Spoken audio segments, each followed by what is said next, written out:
Autre actualité, une délégation de la garde côte américaine a eu une séance de travail à la direction des affaires maritimes et portuaires de la Côte d'Ivoire. Au centre de cette rencontre, la compréhension du code international pour la sûreté des navires et les installations portuaires. Ange Gossé.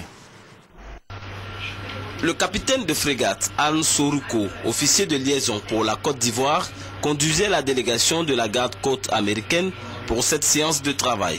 L'évaluation de la coopération Côte d'Ivoire-États-Unis en ce qui concerne le Code international pour la sûreté des navires et des installations portuaires au cœur des débats, a indiqué le directeur général des affaires maritimes, le colonel Tano Kofi Bertin.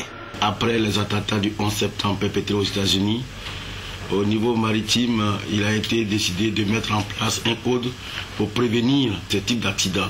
Et ce code-là, nous avons appelé code ISPS. C'est l'interface port-navire.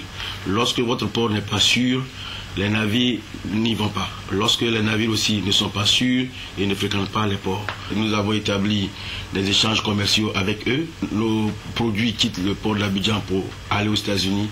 Dans ce cadre-là, ils viennent pour voir ce qui est appliqué dans notre port ici. La Côte d'Ivoire, pays côtier disposant d'importantes infrastructures portuaires, a adopté ce programme de sécurité érigé en 2004. Le code ISPS vise la protection des ports et des navires qui sont devenus des cibles potentielles des terroristes après les avions.